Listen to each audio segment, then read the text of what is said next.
Hi, welcome to More Christ. I'm Marcus. Today I'm joined by Ashley Lande. Ashley is an artist and a writer from the USA. She's a website and a blog which you can check out at www.ashleylande.com. Alongside her wonderful writings, then some of which we'll discuss today, you can also check out her stunning art, which is filled with vibrant colours, subtle gold leaves, and captivating drawings of major figures, including Christ himself, which I was most enamored with. So Ashley is then post-psychedelic and has a forthcoming memoir on leaving psychedelics for Jesus, which is to be published with Lexham Press in the USA. So I suppose just to begin then, Ashley, can you tell us a little bit about your background and some of the key events and movements in your life, maybe even before we get into what seems to be a dramatic conversion to Christ? Sure, yeah. So I was born and raised in a suburb outside of Kansas City, Missouri, and my dad was a commercial interior designer, and my mom worked for his business and stayed home with us. And so from a young age, I'd say I always had like an artistic environment, I guess. My dad he designed our house, and he was always very into kind of weird contemporary furniture and artwork. And so I guess that's kind of my background as far as being an artist. That was always part of my life. And as far as spiritually, I was raised Methodist. It was, I would say, a little bit of a nominal influence in my childhood. My dad was not fond of the Methodist church because he felt it was too liberal, and my mom, it was just what she had been raised in. But we did go to church fairly frequently, and but as far as it being a major influence in our home, that wasn't really there. And so spiritually, I kind of grew up, I would have said I believed, but then when I was, I think 14 years old, I decided that I was an atheist. And of course that shocked my parents. We had a huge blow up. They were very upset. But I just, none of it seemed plausible or real to me. And so it wasn't like a painful, as a 14-year-old, I didn't have a painful deconversion experience. I didn't have this painful deconstruction experience. It was easy to just kind of flick it aside. And so yeah, that was kind of my spiritual lineage. I think my parents became much deeper in their faith after I was already grown and out of the house. So yeah.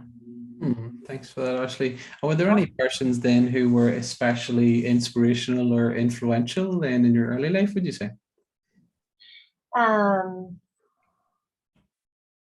Yeah, I mean, I had a good relationship with my parents, and I love my parents. My dad passed away in 2018, and looking back, just going through his things after he died, he would tear out little. The Kansas City Star used to feature a Bible verse, kind of buried in one of the sections every day, and he would tear out the little Bible verses and he would put them in his Bible. So looking back, it was kind of precious to go through all his things and realize like, oh, I do have like there was more of a spiritual influence than maybe I perceived at the time.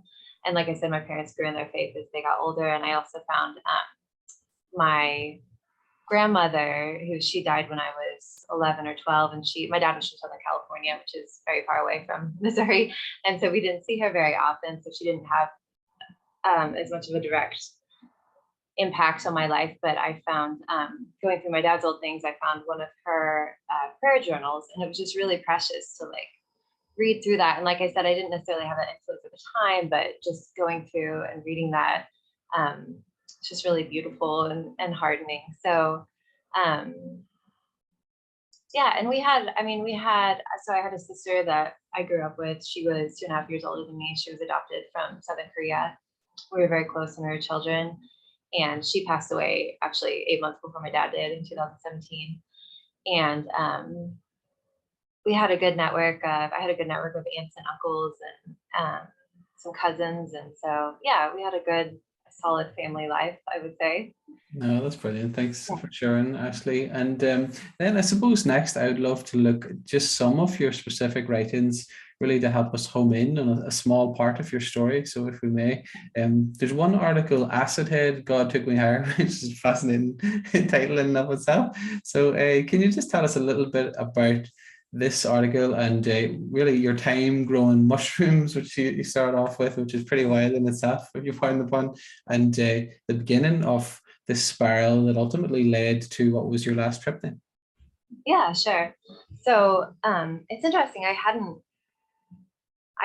quit taking psychedelics, I would say maybe 7 or 8 years prior to writing the article. And it was something that I really hadn't, my, psychedelic career, I don't know what to call it. It was, psychedelics were a huge part of my life. They were constituted pretty much my entire religion. They were my primary form of recreation, my primary form of practicing my spirituality.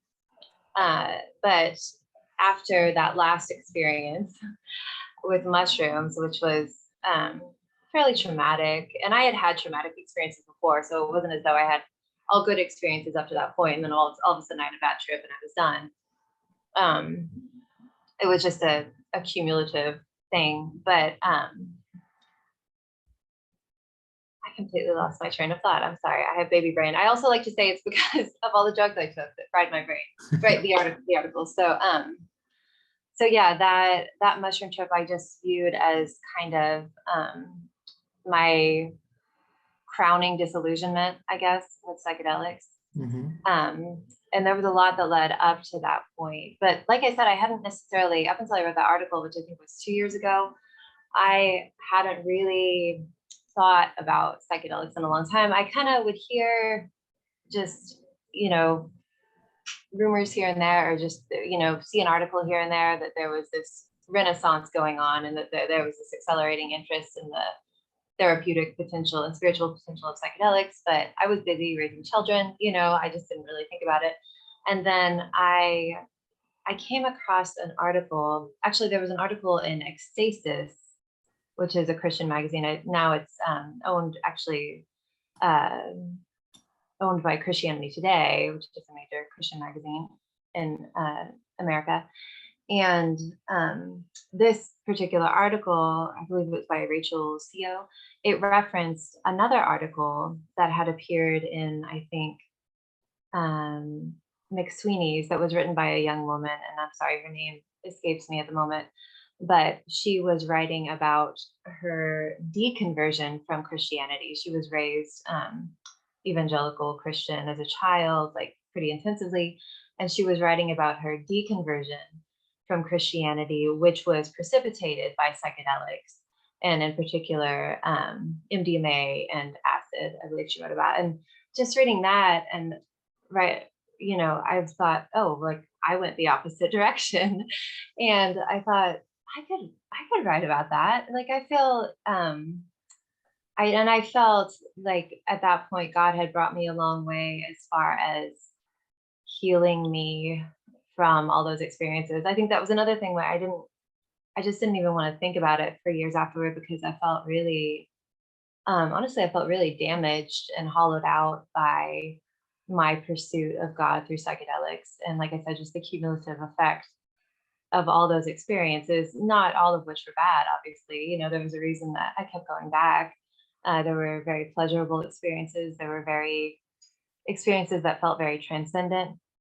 But ultimately, it was just this constant chasing after and clutching at those past experiences, and it just slowly started going downhill. Yeah. Thanks for that, Ashley. And what you said about the kind of post-evangelical trend towards deconstruction is interesting, because like you, and I think like Paul Kingsworth, who was actually interviewing recently, it seems that we've come the other way. We sought our salvation in things like politics, and then he referred to it as ascending up the divine ladder, which I thought was a great image. So it's funny to me, because I see these people who are now deconstructing, but simultaneously following the most fashionable political views of our time and portraying themselves, maybe I'm being a bit harsh, but portraying themselves as being kind of radical. It seems ridiculous to me. And I do feel sorry for them, I should say. But it's interesting, because I could not for the life of me return to that kind of simplistic faith in the political order to solve all the world's problems and so forth, which is obviously the way they probably feel about their theological views and things like that. Yeah. So you actually have another interesting dimension to your story, which I think we might explore, is you did move from this kind of edgy new atheist belief system, as it were, influenced by figures like Christopher Hitchens, who you write about, and then you write about moving to fall in love with LSD and use this powerful language. I wonder if you might tell us about some of the major contours in that journey and what form it took then. Sure, yeah. So yeah, I guess that was my first, back then I would have looked at the first time I took acid as a major conversion experience, because I converted from very passionate materialist atheism to believing that this isn't all there is. Like, I remember saying after that first LSD trip, and I think I wrote about that in the article, like I said, there's so much more than I ever thought there was. And I was, so like I said, I declared myself an atheist when I was 14, big blow up, my parents were horrified.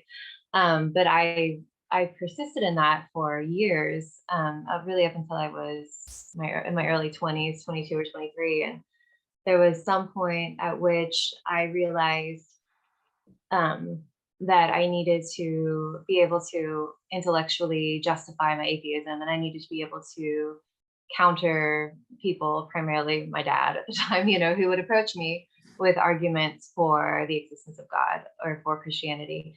And so, but the direction in which I took that, to me, it was just a foregone conclusion that God did not exist. Like, I had already decided that. I wasn't interested in looking at arguments for God in good faith. Like, that wasn't an interest of mine. I just decided, like, okay, I'm going to read atheists, and I'm going to equip myself to argue cogently, against theism.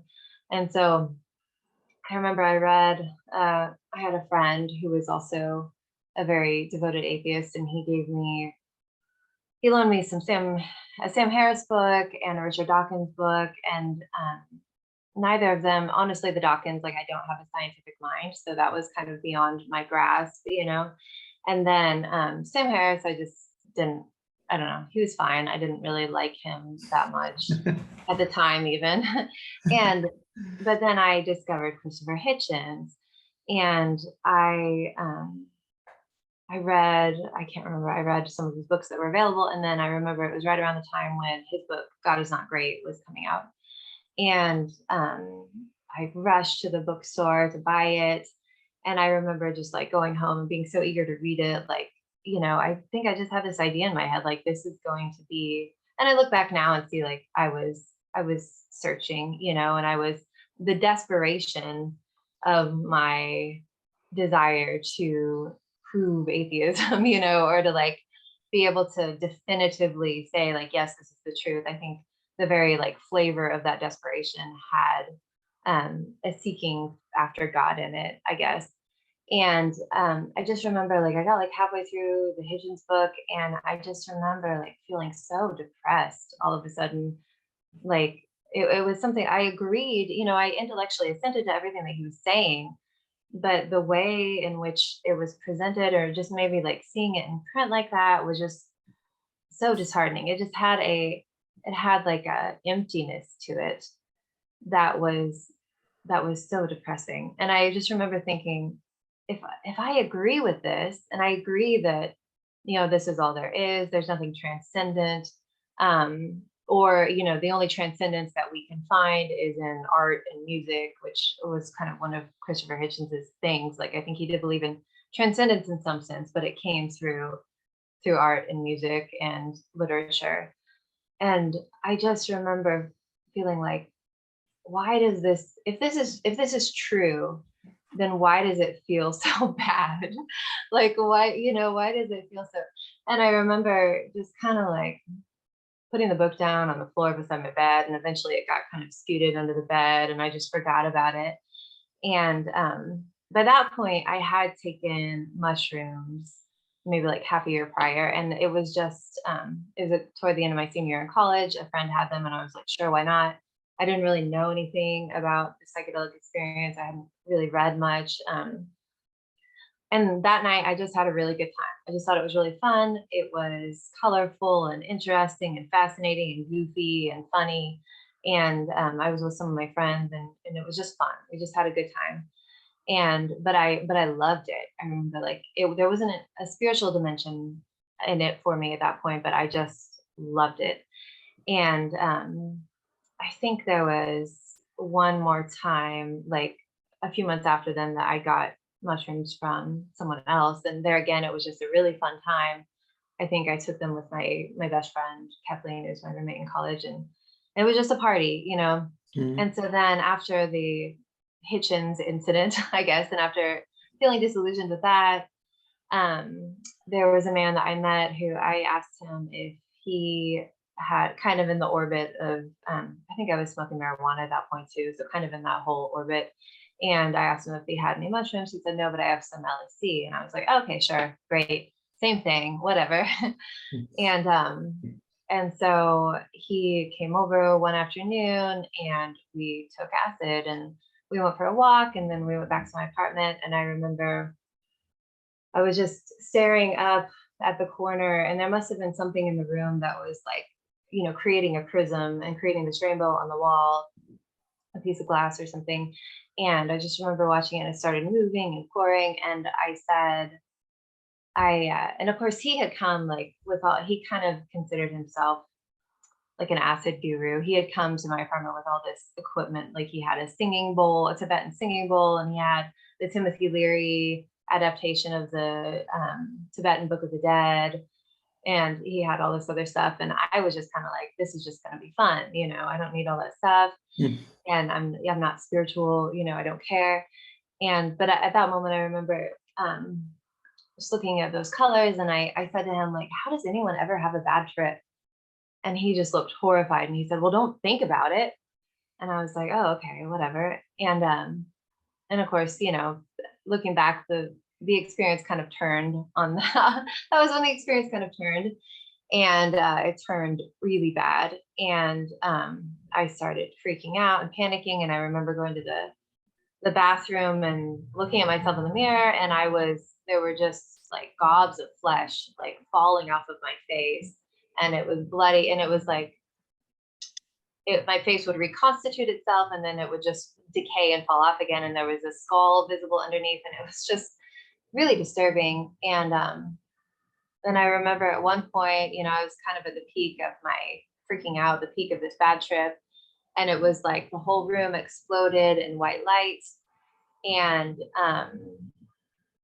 I experienced what I'm sure, you know, through your research on psychedelics and listening to people talk about them, a lot of people will refer to ego death that can occur. And that's what it felt like. And I remember afterwards thinking, that seems like the best thing I've ever done, and also the worst thing I've ever done. And I don't think I'll ever do that again. And then like 2 weeks later, I did it again. So that was kind of the beginning of, like you said, like I wrote in that article, my love affair with LSD. And I did think when I sat down, went to write about it, using that language was appropriate, because it really was like a love affair in so many, or like a deification, I guess you could say, of the drug for me. I was obsessed with it. I would talk to everyone I could about it. I was evangelistic for LSD, and I just thought it was the answer to everything. Like I said, it was my, I would have said at that point that I did believe in God, especially after the second time I took LSD, I would have said that I believed in God, but really I believed in LSD. So that was the beginning, and that was kind of the story of my going from being this pretty hardline atheist to being open to the existence of a God. I still wouldn't hear about Christianity, but I was open to the existence of something beyond the material world. So yeah. Excellent, thanks, Ashley. And there's so many so many directions I would take that in, but what it sort of strikes me at so many levels. So one level is, one thing I always picked up listening to Hitchens and I think part of his appeal was that there's this almost biblical quality of lament to him. It's this purely kind of parasitical, anti-Christian vision, but there's no positive kind of Right. worldview. That kind of aesthetic love for art and all seems shallow in that context. To your point, I think, and the fact that he was such a great rhetorician seems to have swung a lot of my friends. But like that, they would then, like we were saying about the deconstruction people earlier on, then they would seek their salvation in politics, and you see them get really into these political parties and things that they would never have been interested in as we were growing up and things like that. So it sort of Yeah. fits with a cultural trend that I see, which is interesting.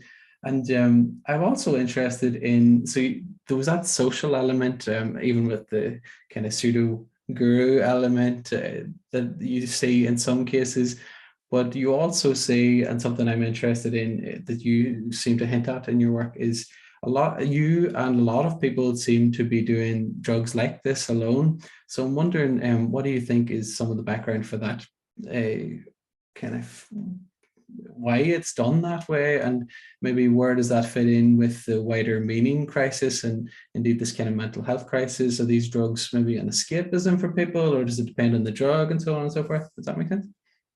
Yeah, I think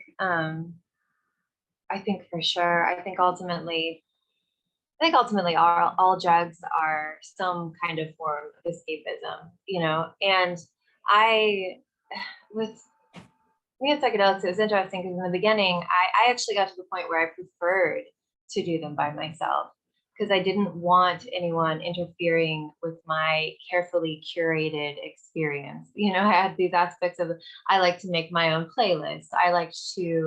There were just certain aesthetic things that I liked to have available. And I didn't want anyone interfering with my experience, which is fascinating. A lot of people um, who are pro psychedelics will argue that will argue that ego death occurs, that somehow your ego is, you know, dissipated through the experience, and that you learn how to give up control in a sense. And I look back and I think like I was very tightly controlled though about how, like I said, about how the experience was going to go, even though to an extent it's true that you don't things can go away that you didn't anticipate. Things can go away that you didn't want. Things, you know, a trip can turn bad in ways that you didn't expect. But I look back and think like I kept like narrowing and narrowing the experience to this till it became, like I said, I preferred to do it alone. It became this very insular experience, this very isolated experience. And I think I don't know, it's fascinating to think. I was talking to my husband about um, one of the discussion points that you sent over about how in the 80s cocaine was a very popular drug, you know, and now we see drugs, well, opioids, you know, in particular, are extremely popular now, kind of the drug of crisis, and psychedelics too, becoming increasingly popular. But um, life is so much. I've, I've heard it argued in many spheres that we're much more socially isolated. Even before COVID happened, you know, we were already like much more socially isolated in previous generations. At least in like mainline Protestant denominations, there's falling attendance and falling membership. And I mean, I can see that around me, even in our little town here in Leon in Kansas. Like my so my nephews last week, they were visiting, and they live in a large suburb of Kansas City, and we went for a walk on the first day we were here, and my older nephew said, "Where are all the people?" And I was like, "Oh, people don't like I don't, you know, people aren't out a lot here, people aren't." And so I do think it's fascinating to see how like the trends of like the substances people prefer kind of dovetail with the cultural trends, and like the so-called meaning crisis too, which I think, you know, is absolutely real. I think absolutely like psychedelics are the renewed interest in psychedelics, the accelerating interest in psychedelics is absolutely a symptom of that. Like actually last night we saw the Jesus Revolution movie, which I really enjoyed. I had watched a documentary about Lonnie Frisbee before, so it was interesting to see how he's portrayed in that. And of course, I really enjoyed the book God's Forever Family by Larry Eskridge, which is kind of about the whole movement. But at one point, Lonnie Frisbee said, people are. He was trying to explain the hippie movement to Chuck Smith, this older pastor, and he said, these people are hungry for God. Like, these people are searching for God. And I think that's absolutely true with psychedelics.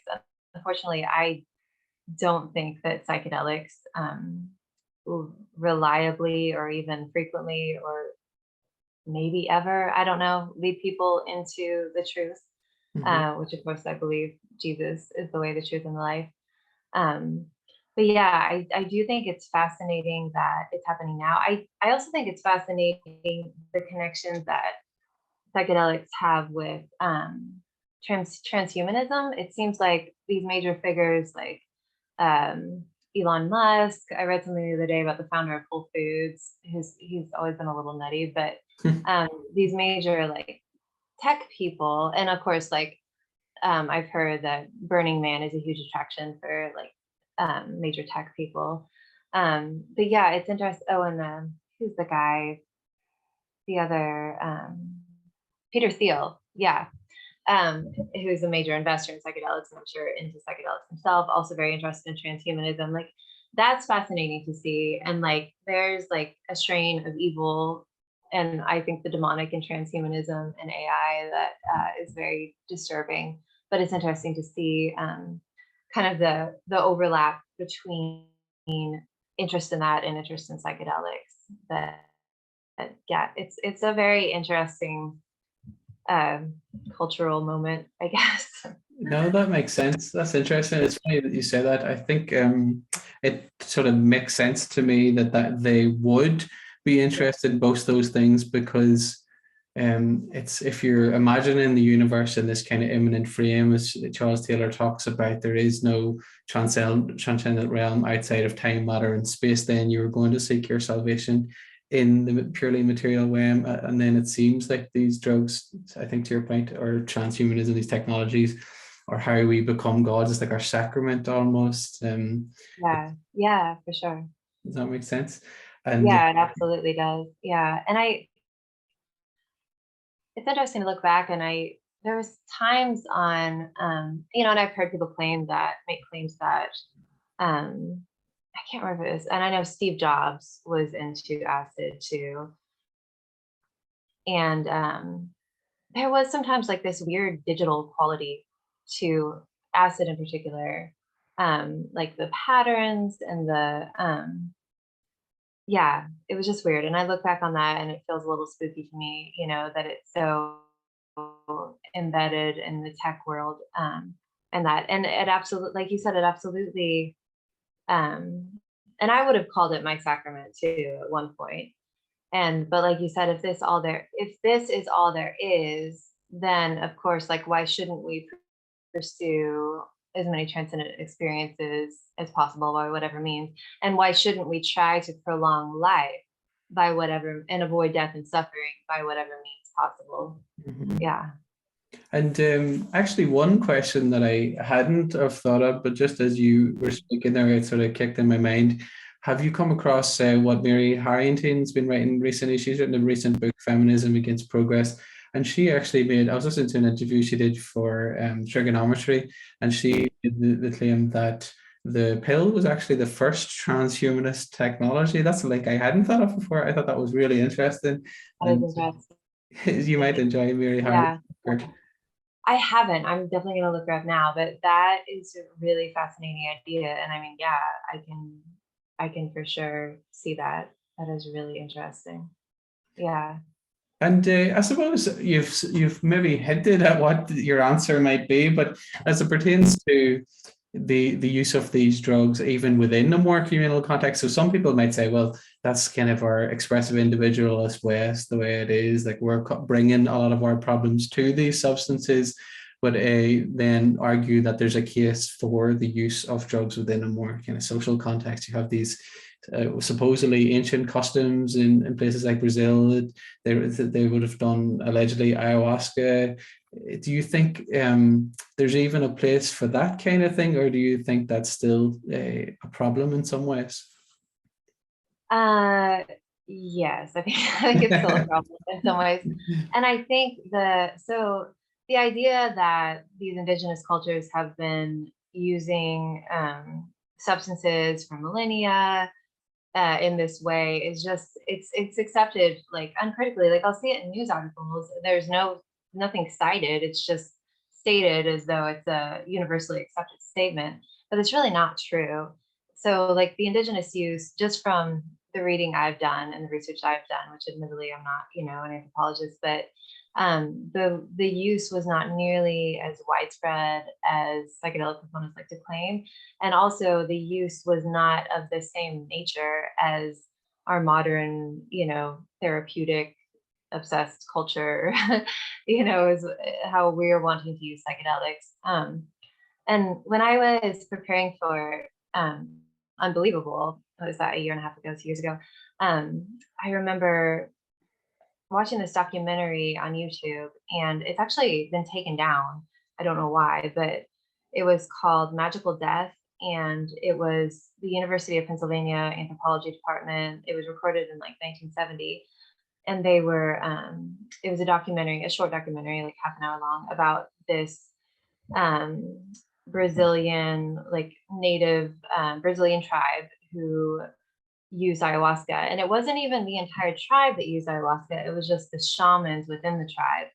And it was really disturbing because the way that the shamans would use ayahuasca, like they very much believed in the spirit world, that was very much like just an intrinsic belief, like it's just a given, that they believed in the spirit world. And these shamans would use ayahuasca to summon, and they had certain spirits that they were well acquainted with, that they, would routinely associate with in the spiritual realm.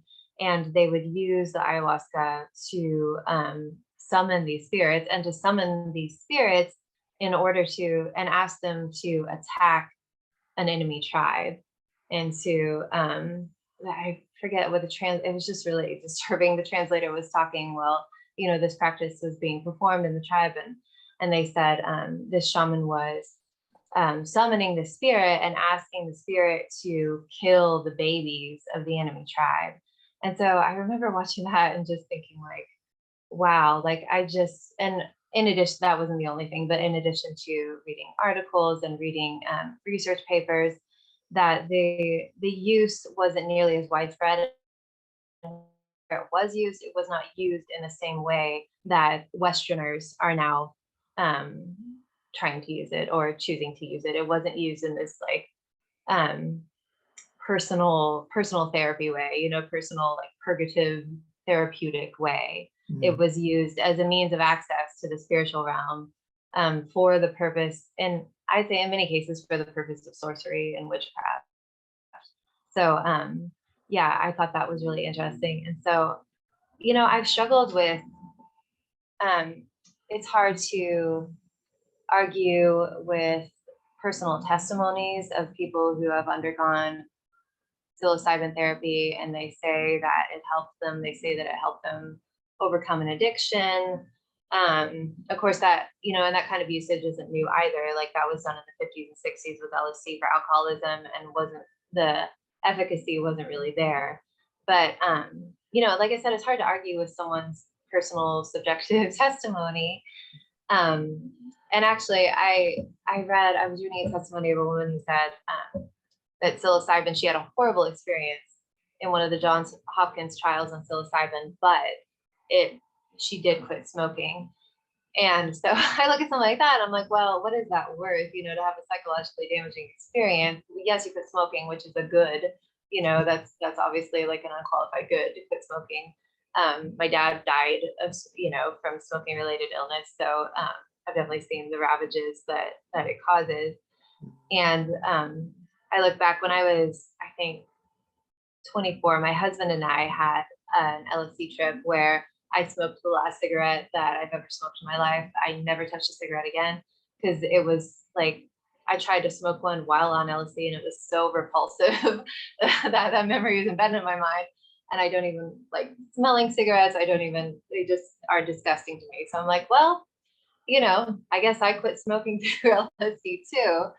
But I do wonder, particularly after reading, I think you mentioned, are you familiar with Louis Ungett and his book, Return of the Dragon? No. Okay. So he wrote a book, Return of the Dragon, and he makes a pretty compelling argument. He talks about the references to pharmakia in the Bible, and that would have been understood, the word pharmakia, that would have been understood as practices of witchcraft and sorcery which often use psychedelic drugs. And he talks about the relationship between psychedelic drug use in history and cultures that had some kind of serpent god and practiced human sacrifice, and how like we see instances of these things being connected throughout history. And so reading that book was also, like I said, also really eye-opening, to the point where I don't know, I generally feel like there's no good. Like I generally feel like it's just I can't, at this point I can't think of any context, or I have not witnessed any context. I haven't, through my own personal research and reading, obviously through my own personal experiences, I can't imagine a context where taking even a therapeutic context where psychedelics would be more effective or safer or better than another kind of treatment. So yeah, sorry, that was my extremely long answer. No, that's great. I appreciate that. Thank you, Ashley. I think that is sort of what I thought even would make sense logically, that a lot of these things that people try to insert drugs into the conversation, it's not as if you can't have an alternative that is better, or in a net sense, it doesn't have a lot of the downsides, doesn't have the same kind of addictive qualities, whatever the case might be. So I'm glad you said that. It's interesting to hear.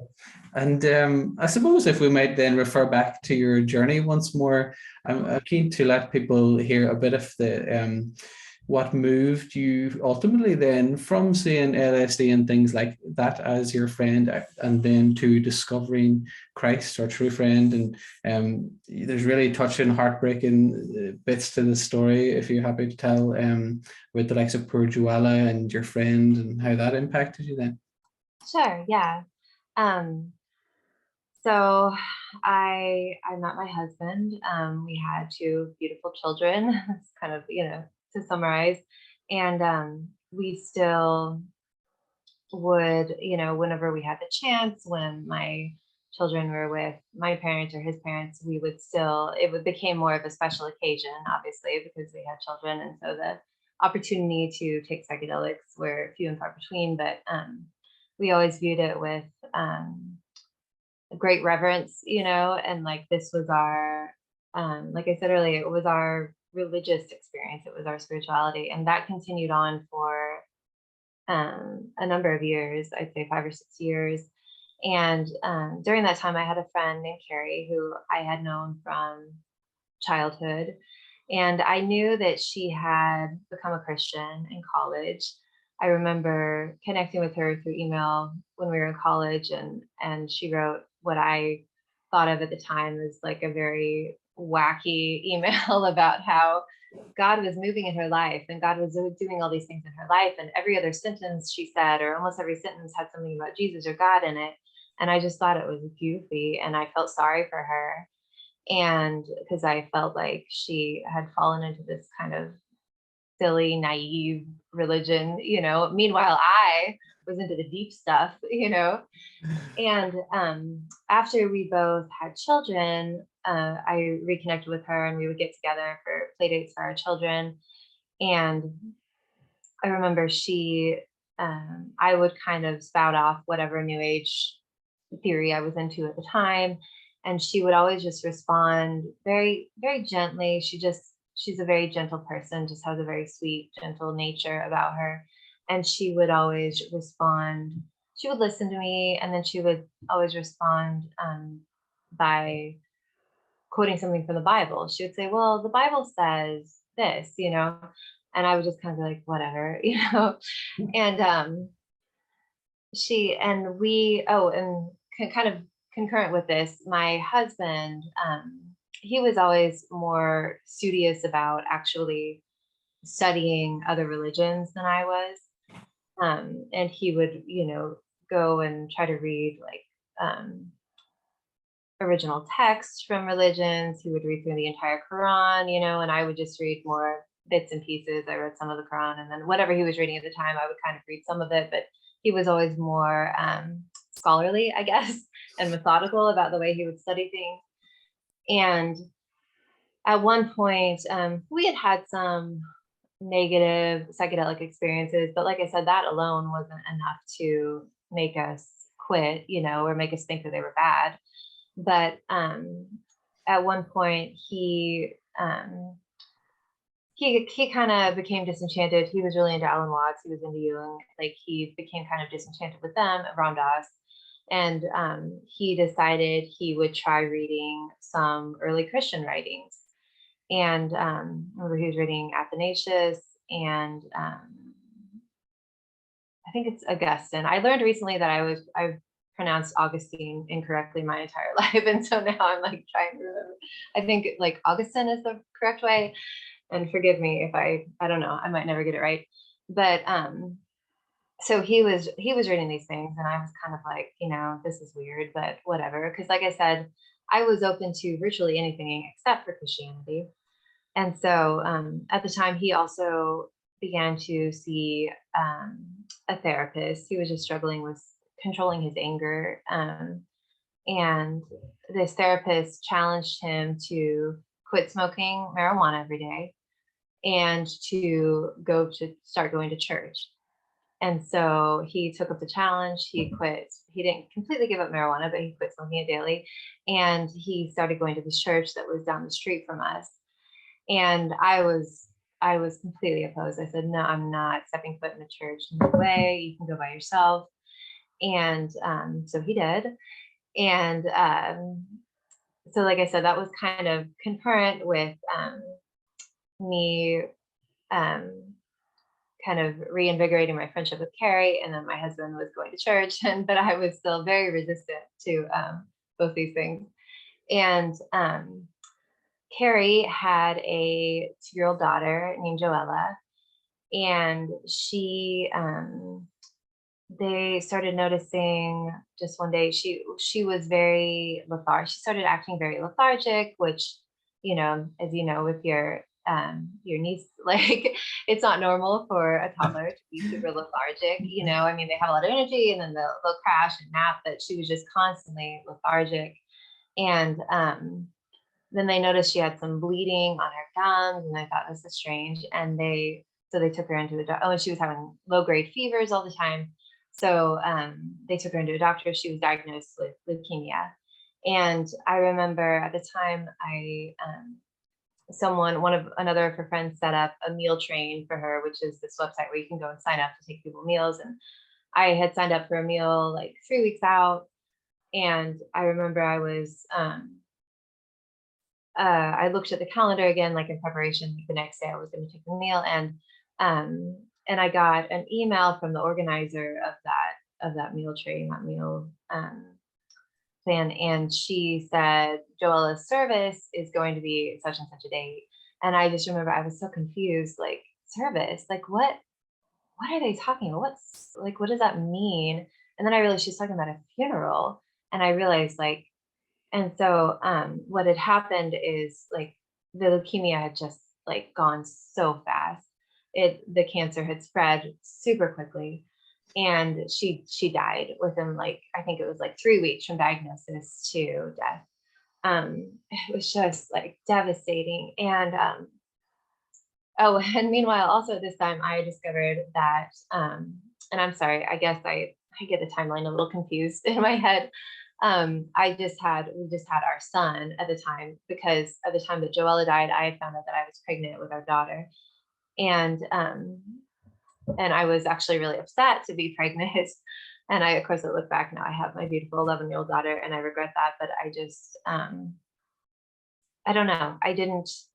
I loved my son, but I didn't necessarily have the worldview at the time that children are always a blessing. And yeah. And so I think I was 6 weeks pregnant, 6 or 7 weeks pregnant, 8 weeks maybe, when we went to Joella's funeral. And I mean, it was heartbreaking, like this little perfect, and she was the most beautiful child. She was such a beautiful child.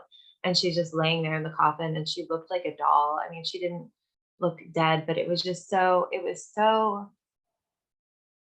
shattering. It was so dissonant, to see a child like that. And I remember at the time, I feel like I was reaching kind of a crisis point with the old beliefs I held, like, weren't working anymore. I had bought into this like vague new age notion.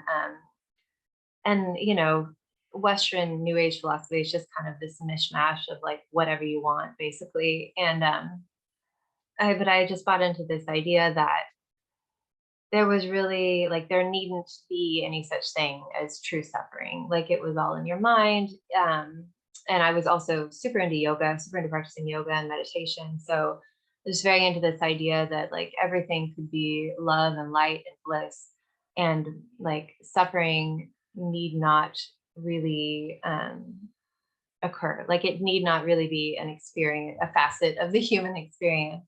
And so like the just extreme dissonance of like that philosophy meeting up, um, colliding with this devastating, tragic death of this beautiful little girl, like it was shattering. And I remember at the funeral, Carrie and her husband, they were, I think it just struck me how they were not destroyed. Like, they were struck down, but they were not destroyed. They were mourning, but they were not like annihilated, which is, I felt like I would be like, if my child died, at the time, I just felt like, I don't know why would I go on living? Like, what hope would I have? And so that just really, the whole experience just really got me thinking, and just their witness in that way, that they were filled with sorrow, they were overwhelmed with sorrow, but they weren't completely destroyed. And I just remember thinking, like, how are they like that? Like, how are they like that? Um, and I finally agreed to go to church with my husband. And I remember I was still just I was so arrogant. And I remember going in just thinking, I don't want to be here. This is dumb. And we sat, I insisted we sit near the back. And during the worship at the beginning of the service, I don't even remember what songs they were, I don't remember. But I just remember being overcome with emotion and just sitting there sobbing. And I was humiliated, because I was like, I don't feel seeing me sobbing. This is embarrassing. But just being like overwhelmed with emotion.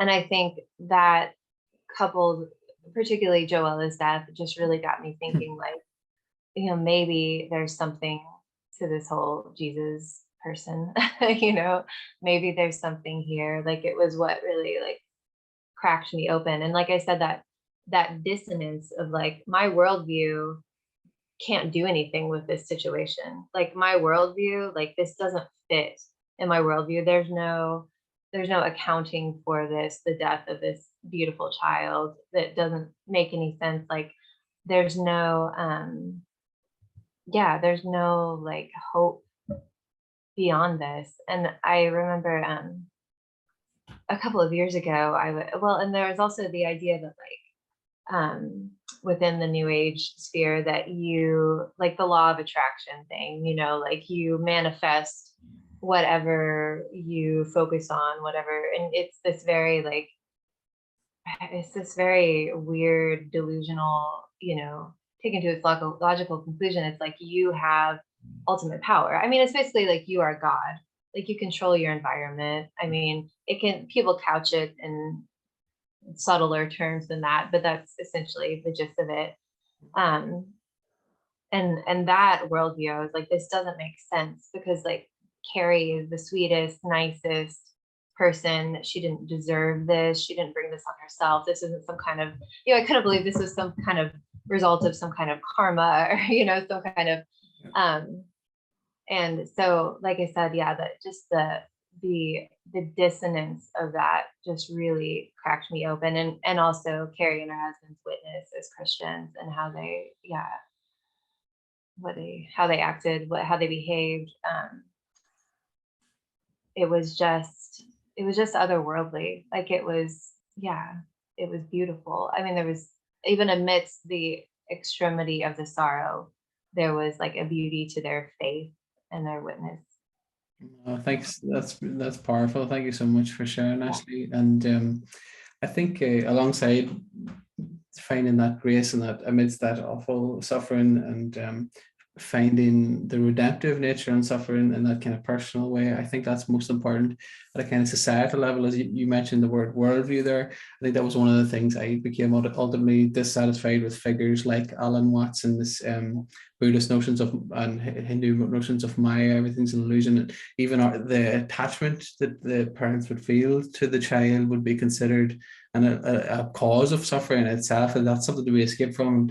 People think they hear these nice little tidbits about Buddhism and think, oh, that sounds lovely. It's all about, but it's such, if you really probe into it, it's such a horrible, depressing worldview. Right. Yeah, exactly. Like if you, like I said, the law of attraction thing, they couch it in subtler terms. Yeah, like you said, there are those little snippets that say like, oh, that sounds like a nice principle. But then when you think about the actuality of it, and like how that would be applied, and how that would, I remember one time I walked into the yoga studio that, it's probably, I don't know, maybe a year before Joella died.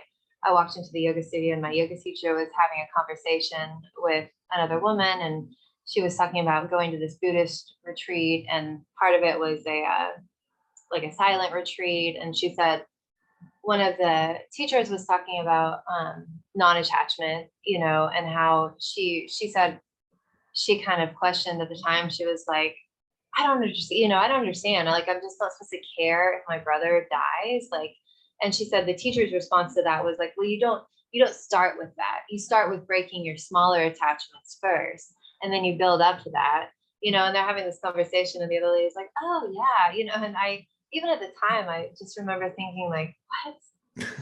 I don't want to be to the point where I don't care. Like that it just seemed so wrong, like it just seemed so like patently, apparently wrong. And so, yeah, that's interesting. Like you said, like you hear, those little snippets like, oh, that sounds interesting. Or like, I know they've tried to implement like mindfulness techniques in schools and stuff. And like, oh, this seems like a good practice. This seems like and I do think this is a different subject, but I do think it's really interesting that Buddhism is kind of viewed as like this spiritually neutral religion, and it's kind of the last acceptable religion in secular society, as it's neutral. And I find it interesting too that in I've read some of the psychedelic therapy rooms, like at Johns Hopkins or places like that, these research hospitals who have these psychedelic programs, like they say they try to make things spiritually neutral, but then there'll be imagery like mandalas or Buddhist statues in the room. And I'm like, why is Buddhism considered neutral? Like, it's just interesting. I'm like, that's not neutral, but for whatever reason, it's considered neutral. No, that's right. Yeah.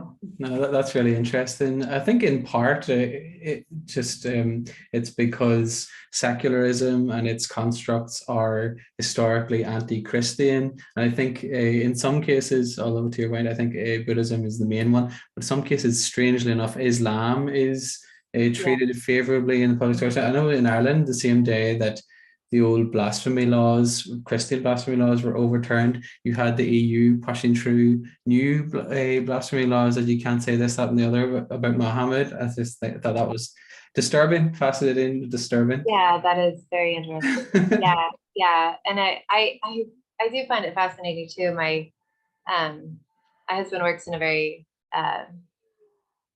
blue collar industry. And there's a lot of taking the name of the Lord in vain, you know, and there's a lot of, and just when you watch anything, you know, there's oh my God and worse. And you never hear like, oh my Buddha, or you certainly don't ever hear, oh my Muhammad, because that would be big trouble. Yeah. But I just think it's fascinating that, like, why is it so acceptable to take the name of the Lord in vain? Yet it's this interesting, I don't know, paradox that, like, oh my Buddha, like, wouldn't have as much potency to people either, you know, or saying, you know, Buddha damn or whatever.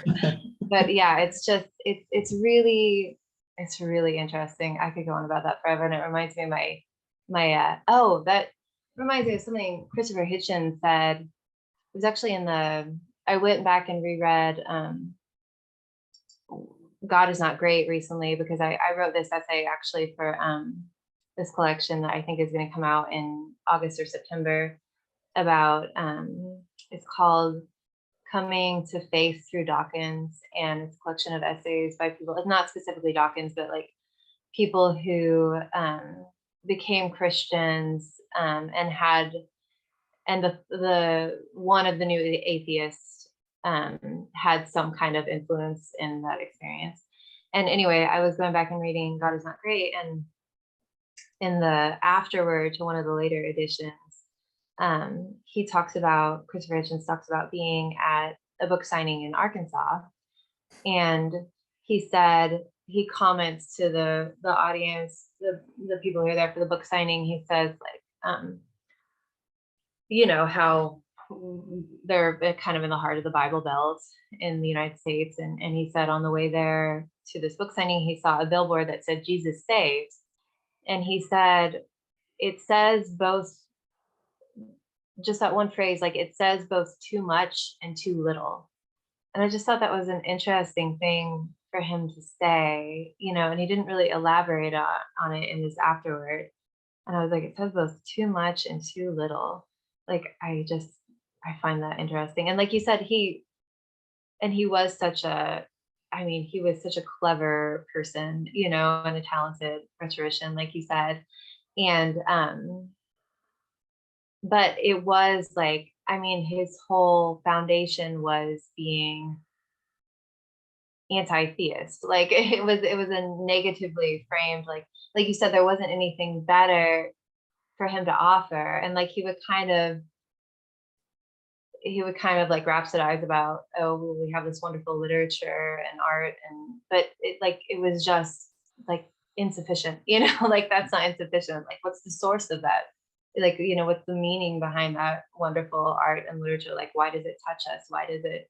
And so, yeah, it's just, it's interesting. Secularization is just, it makes me think too of, I have a friend, actually my friend from college, who I did mushrooms with a few times. She works at a very fancy hotel in New Orleans, and she's not a believer. You know, I've talked to her about it. She's open to talking about it, but I asked her once several years ago if she would read the first few chapters of John, just as a favor to me. And she said she would. And I said, well, do you have a Bible? I can send you a Bible. I'll be happy to. And she said, oh no, I have a whole box of them in the corner of my office. She's a manager in this fancy hotel in New Orleans. And I said, why do you have a box of Bibles in the corner? She said, oh, because we took them out.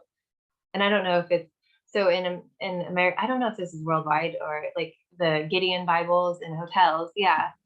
And so she said they decided, I don't know if they decided, like, the order came from, you know, higher management, or they just decided as a hotel, like, we're taking, you know, this is silly, we're going to take these Bibles out of the rooms.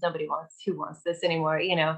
But they took the Bibles out of the rooms, but she said nobody can bring themselves to take the box to the dumpster. It was like, they all agreed that it was, this is ridiculous claptrap, but nobody could bring themselves to actually go. I just thought that was really fascinating. I thought that was really interesting.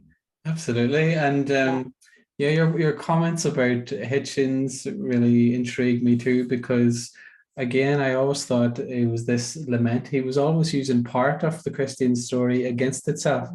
And Yeah, there's a great quote by G.K. Chesterton when he talks about the virtues run amok, basically that they're no longer virtues because they've been separated from one another, and we just run with one, we neglect the others. Like Hitchens had lament, but he had no time for praise and so on. I think that's a good way of reading him. I think, especially in light of Tom Holland's Dominion, I think is to sort of fill in the gaps of that book. I've been thinking about that recently. Yeah, interesting. That's so interesting to think of, him as lamenting. I mean, I can definitely see that. And I find it fascinating too. There was a book that one of his friends who's a believer wrote about him. It's called like The Faith of Christopher Hitchens. It wasn't that great of a book, I thought, but I read it. So it was interesting. He says he said that Christopher Hitchens' favorite song was Higher Love by Steve Winwood. I don't know, have you ever heard that song?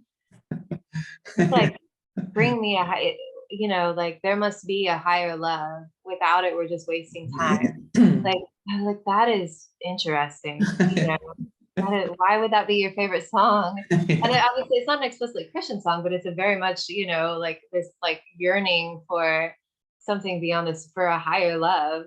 It's fascinating. He was a very interesting person. Absolutely. And actually, one thing I wanted to get back to that we were discussing was quite recently, a few months ago, I had a Bernardo Kastrup on my channel, and he's great in many ways. He's an ally against much kind of secularist materialism. He's some good points.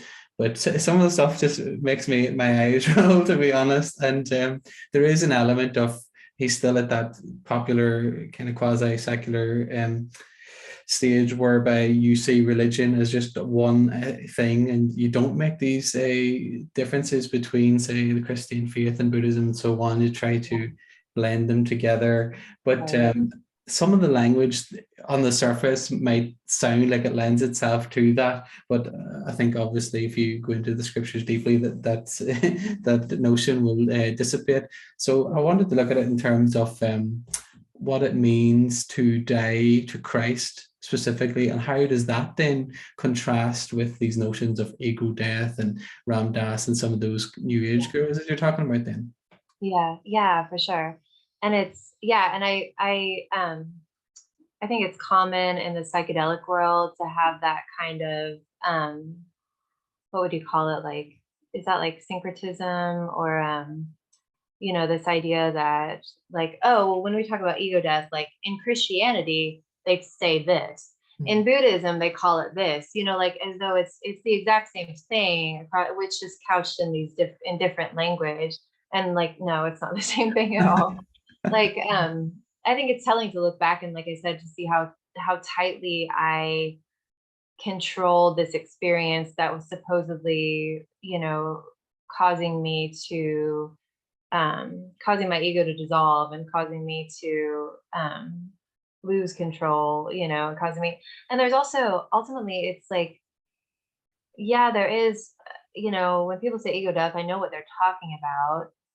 That experience of, I don't know, it's kind of like being obliterated. There is a mimicry of death and rebirth, I would say. In psychedelic use, there can be that experience that, and so therefore, I was like, oh, well, when Christians talk about, dying in Christ or being born again, like, oh, I know what they're talking about. Like, yeah, I've done that, there is like that mimicry, but it's not the same thing. Like, it's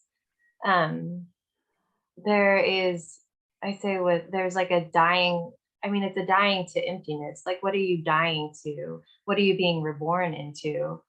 I think a lot about, is it in Luke 11, Luke 10, Luke 11, where Jesus talks about when unclean spirits go out of a person, they wander around in arid areas looking for rest, they find none, they go back and find the home clean and swept, and then they bring 7 more spirits with them, and the last condition is even worse than the first. Like, I really think about that in terms of psychedelics and what they do, because they do have this like obliterating quality, they have, and that same quality, it can be a very destabilizing experience for a lot of people. And that's why you see, I mean, acid casualties are a real thing. Like, it can be a very psychologically destabilizing experience.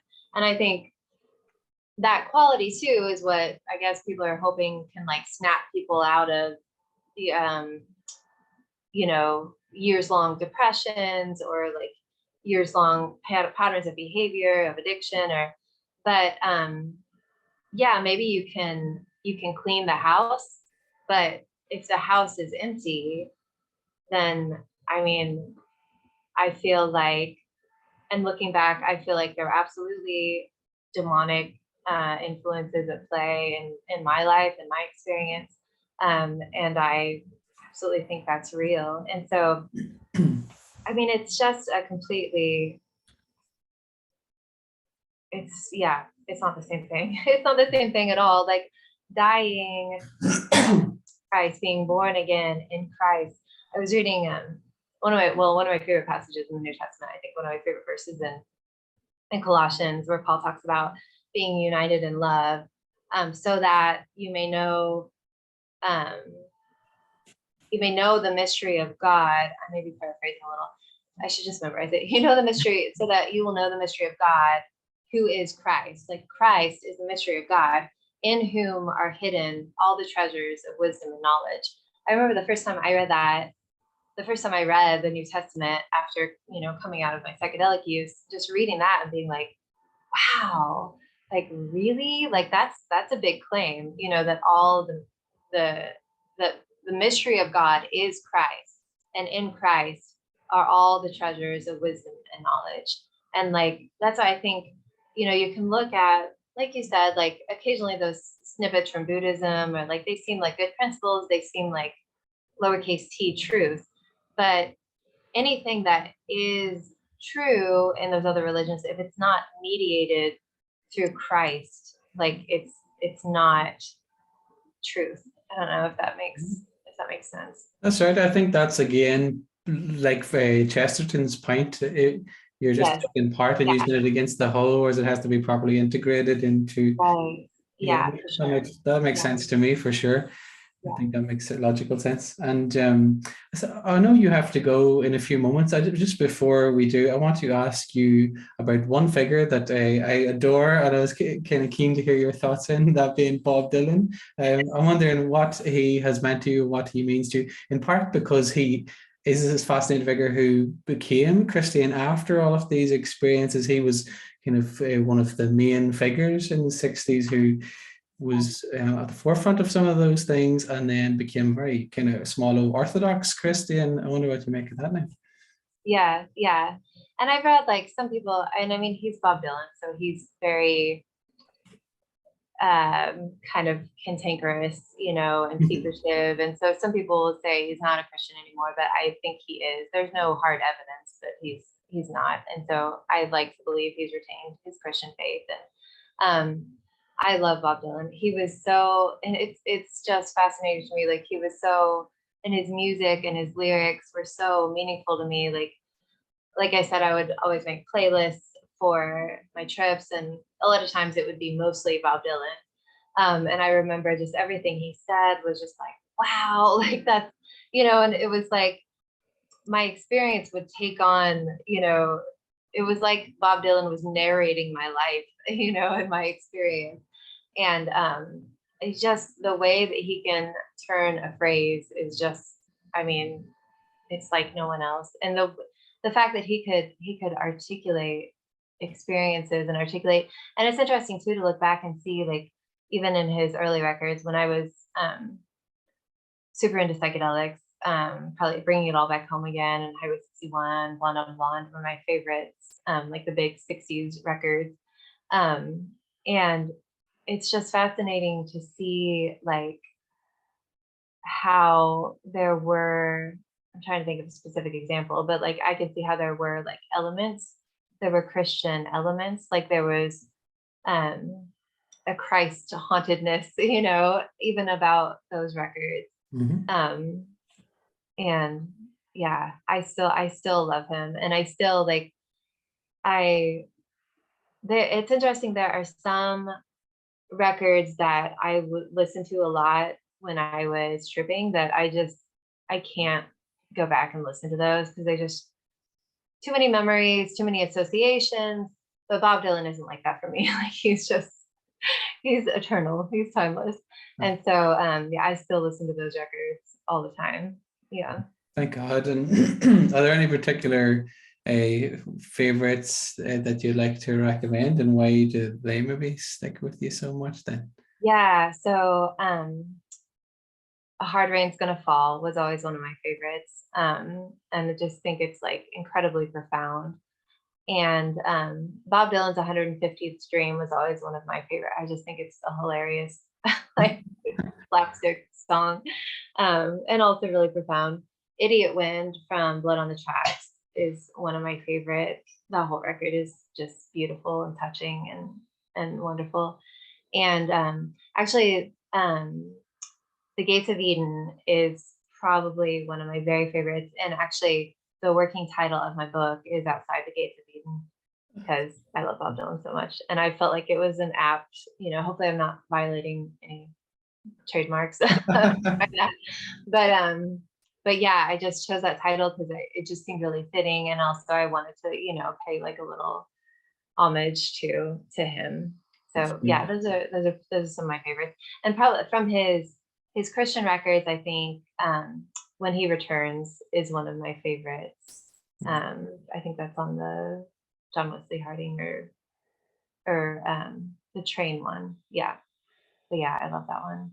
Oh, that's amazing. And I suppose to close then this evening about that book, when will it come out, and is there anything else you can tell us about it then? Yeah, so I just sent my first round. So we're still in the editing process basically, and I was slowed down. I took a little break after my baby was born, and things slowed way down. I actually wrote the book. I wrote my first draft while I was pregnant. I was still writing up until I was like 36 weeks pregnant, and then I like had to, you know, finish because I literally couldn't sit up over them. My belly was so big.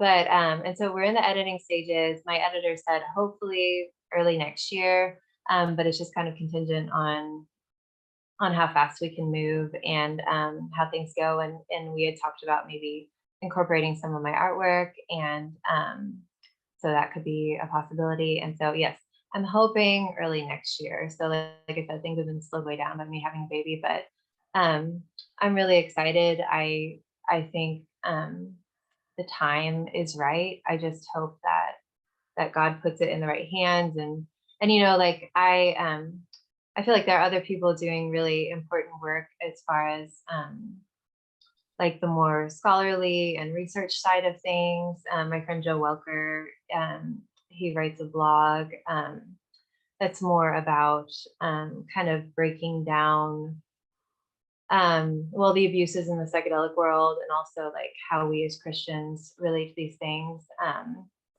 And then there are some critical voices out there. Like I think we had talked about, or you had mentioned Jules Evans. He's not a Christian, but he, you know, has some interesting things to say about, he's more skeptical, I guess, about psychedelics. But so I'm just, you know, I am just a memoirist, I guess. And like, it's just my story. This book is just my story. It's not scholarly. It's not, you know, but I'm excited. It feels very vulnerable, but I'm excited for it to be published. And I just hope that God does with it what he will and what he wants. So yeah, beautiful. Amen. And I hope it's a blessing for many, and I'm looking forward to reading it now. thank you. Thank you, Ashley. God bless you. Thank you. You too. I'm going there. No.